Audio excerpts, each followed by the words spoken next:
Hello viewers, welcome to my YouTube channel Harish talent vlog. ఈరోజు మా అమ్మమ్మ తన స్వహస్తాలతో తయారు చేసిన ఒక వంటకాన్ని మీకు పరిచయం చేద్దాం అనుకుంటున్నానండి. అదే గోంగూర శనగపప్పు కూర. అది ఎలా చేయాలి అని తెలుసుకునే దానికన్నా ముందుగా నా ఛానల్ని ఇప్పటివరకు ఎవరైతే సబ్స్క్రైబ్ చేసుకోలేదో వెంటనే సబ్స్క్రైబ్ చేసుకుని పక్కనే ఉన్న బెల్ ఐకాన్ని ప్రెస్ చేయండి. మా అమ్మ ఎక్స్ప్లెయిన్ చేస్తుంది, మా అమ్మమ్మ తయారు చేస్తుంటుంది. So let's start the video. మనము ఈరోజు గోంగూర అంటాము, తెలంగాణలో పుంటికూర అంటాము. ఇటువంటి దాన్ని అందరూ మామూలుగా పచ్చడి చేసుకుంటారు. కానీ ఈరోజు నేను కూర ఎలా చేయాలో చూద్దాము. మొట్టమొదట దీన్ని పుంటికూరను బాగా అన్ని ఆకులు తీసేసి చక్కగా కడిగేసి తరిగి బుట్టకేసేసేయాలి. దానికి తగ్గట్టుగా కొన్ని పచ్చిమిరపకాయలు తీసుకోవాలి. చాలా సన్నగా తరిగితే బాగుంటుంది. ఉల్లిపాయలు మీడియం సైజులో తరుక్కొని ఉంచుకోవాలి. శనగపప్పును నానబెట్టించుకోవచ్చు, లేదంటే డైరెక్ట్గా అట్లానే వేసుకోవచ్చు. తినేవాళ్ళు ఉంటే ఎక్కువగా శనగపప్పు వేసుకోవచ్చు, లేదా కాస్త తక్కువ శనగపప్పు వేసుకోవచ్చు. మనకు ఈ పోపుల దినుసు ఎలాగుందో అలాంటి పోపుల దినుసులోనైతే ముందు పెట్టుకోవాలి. ఫస్ట్ మనం కడాయి పెట్టుకున్నాము.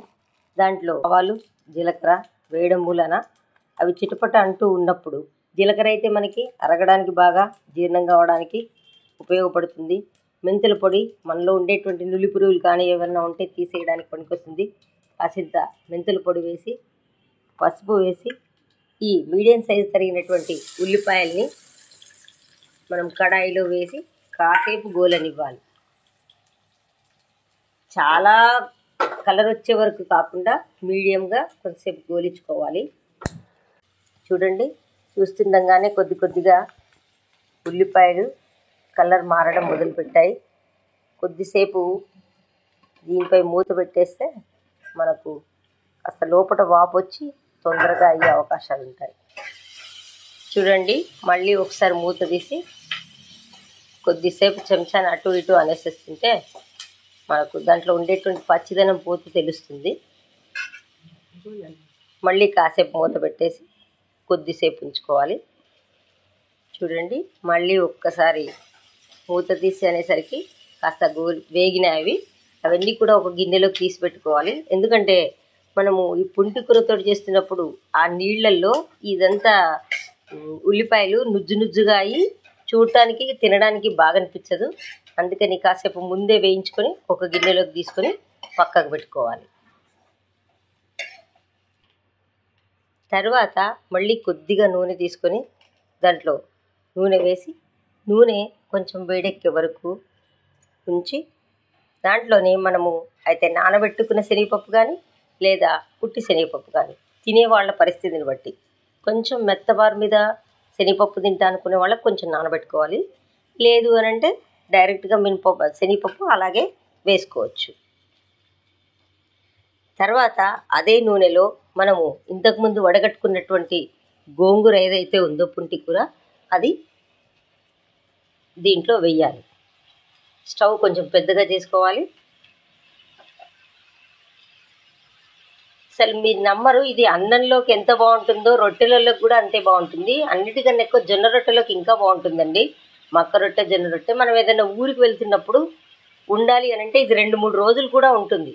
అంటే నీళ్ళల్లో తీసివేసాం కదండి, ఉంటుందా అని అంటే ఉంటుంది. ఇది ఎందుకంటే చాలా టేస్టీగా ఉంటుంది. చూడండి, పచ్చిమిరపకాయలు కూడా దీంట్లోనే వేసింది. ఎందుకు అని అంటే మనం ఉల్లిపాయలలో పచ్చిమిరపకాయలు వేస్తే అవి వేగినట్టు అవుతుంది, దీంట్లో వేస్తే ఉడికినట్టు అవుతుంది.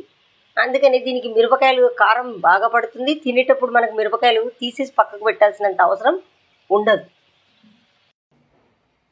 తర్వాత దీనిపైన ఒక మూత పెట్టేసేయండి. చూడండి, మిరపకాయలు అవి ఏం కలపాల్సిన పని లేదు. కొద్దిసేపు అలా ఉంచేసేసి మనం ఇలా ఇస్తే లోపల గోంగూర యొక్క నీళ్ళతో పాటు వాపు వచ్చేస్తుంది. మిరపకాయలు కాస్త ఉడికినట్టుగా అవుతాయి.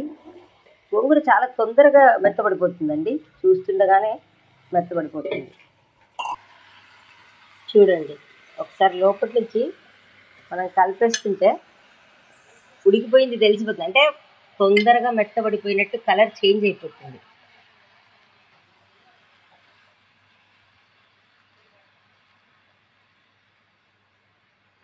అసలు మా అమ్మ 80 ఏళ్ళు ఉంటుంది.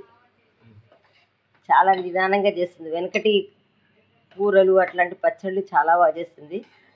అయితే తనకు తెలిసినవి కూడా కొన్ని చేసినప్పుడు ఇట్లాగే వీడియో పెడదాము అని పెడుతున్నాం. చూడండి, అన్నీ కలిపి ఒక్కసారి కొంచెం అటు ఇటు అంటే అడుగున్నటువంటి పప్పులు ఈ పైనకి వచ్చేసేసి అంతా బాగా కలుస్తుంది. చూడండి, మళ్ళీ ఒకసారి బాగా కలిపి మూత పెట్టుకుంటే సరిపోతుంది. స్టవ్ కాసింత పెద్దగా చేస్తేనే బాగుంటుంది, ఎందుకంటే తొందరగా అవుతుంది, మనకు కూడా టైం సేవ్ అవుతుంది. ఇంకొక విషయము, మీకు ప్రొద్దున హడావిడి ఉంటే కూడా ఇది నైట్ చేసి పెట్టుకోవచ్చండి, తెల్లవారు ఇంకా బాగుంటుంది. మధ్యలో తీసి చూస్తే ఇలా చక్కగా ఉడికి బాగా కనపడుతుంది. దాంట్లో రుచికి తగినంత ఉప్పు వేసుకోండి.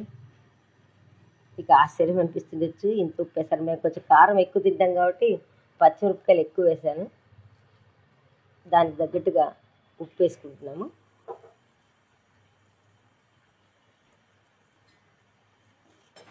కలిపేటప్పుడే చూస్తే తెలుస్తుందండి అసలు దాని కలరు. అంటే కంటికి ఇంపుకైతే కడుపుకి ఇంపు అవుతుంది అని ఒక శాస్త్రం ఉంది. చూస్తే ఏదైతే కలర్ఫుల్గా కనపడుతుందో అది మనకి ఆటోమేటిక్గా రుచిగానే అనిపిస్తుంది. ఇది చూడండి, ఇంకా వీడియోలో పూర్తిగా సరిగా కనపడట్లేదు కానీ దీని కలర్ సూపర్గా కనపడుతుంది. అంటే గోంగూర చాలా పుల్లగా ఉంటుంది కదండి. మనం కొంచెం మెంతుల పొడి మళ్ళీ చూడండి, ఫస్ట్ ఉల్లిపాయలు వేసే ముందర వేసింది, మళ్ళీ తర్వాత ఇప్పుడు మళ్ళీ ఒకసారి మళ్ళీ మెంతుల పొడి వేసింది. ఎందుకు అనంటే ఈ మెంతుల పొడి గోంగూరలో ఉన్న పులుపును పీల్చుకొని మనకు కమ్మదనాన్ని తీసుకొస్తుంది.